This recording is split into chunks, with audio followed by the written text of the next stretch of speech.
৯টার সময় ট্রেন আর ৮টার সময় হামাক করছে বগুড়া যামু। যাবিন? অবশ্য সান্তাহার হামাক এর থেকে যেতে খুব বেশি হলে ১৫ থেকে ২০ মিনিট সময় লাগে।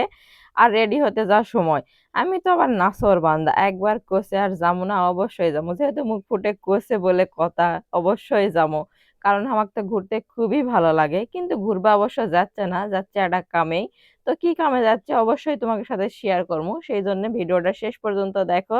এই যে আমরা কথা কতে খুব তাড়াহুড়া করে রেডি হয়ে ভাতও খাইনি।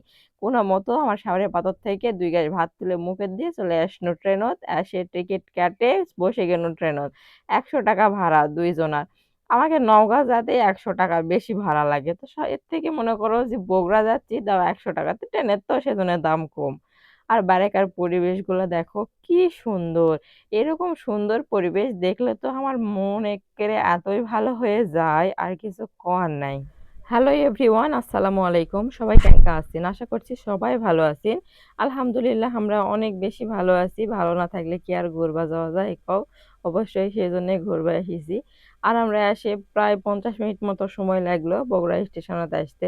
স্টেশনেতে এসে নামেই দেখি হায়রে পানি! এমন পানি আইছে স্টেশনের থেকে আর কেউ বাড়ানোও পারিচ্ছে না আর কেউ ঢোকাও পারিচ্ছে না। যারা স্টেশনেতে আছে তারা স্টেশনেতে আছে। এরকম একটা অবস্থা। তো সবাই জায়গায় দাঁড়ায় থাকে প্রায় আধা ঘন্টার মতো দাঁড়ায় থাকনু। সেই পানি হওয়া হলো। তারপরে মিক্কানে পানি হচ্ছেই ওর মধ্যেই আমরা আবার রিক্সা লিনু। রিক্সা লিয়ে চলে গেনু।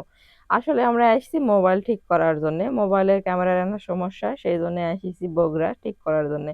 তো ঠিক কোনো এই সাতমাথাতে আসনু। সাতমাথাতে এসে এগুলা সব ঠিক করে লিনু। ঠিক করে লিয়ে এখন তো মোবাইলের কিছু না পার্টস লওয়া লাগবে। সেজন্য আবার যাচ্ছি অন্যদিকে। যায়ে একটা স্পিকার লিনু আর একটা লিনু সেলফি স্টিক। এই ২ টা লিয়ে আবার চলে আসনু সাতমাথা হয়ে আবার চলে আসনু। সেই তো সকালবেলা বাড়াইছি এখন প্রায় ২টা বাজিচ্ছে। কাজ করতে প্রায় ২টা বেজে গেছে। পেটের তো সেই খিদা লেগেছে। এখন কি আর করার? সেজন্য চলে গেনু এনা খাওয়া-দাওয়া দেখি কি করা যায়। যেহেতু খাওয়া-দাওয়া করাই লাগবে। অনেক খিদা লাগিছে। না খালে আর চলাই যাচ্ছে না। এত তাড়াহুড়া করে অবশ্যই আমি আসনু নাহিনী। অবশ্যই আরেকটা উদ্দেশ্য করেই আসনু। সেটা হলো ট্রেনে চড়ার উদ্দেশ্য। আমার মেয়ে এখনো এত বড় হয়েছে ট্রেনে চড়েনি। ওইজন্যই আসনু। মেয়ে ট্রেনে চড়ানো হবে আর সবাই মিলে ঘোরাফেরা করব। ঘোরাঘুরি করলে অবশ্য ভালোই লাগে। আর দেখেন এই যে স্টেশনেতে আবার চলে আসিছি। আমার মেয়ে আবার ঘুমিয়ে পড়িছে। এরকম একটা ঘুম দিছে।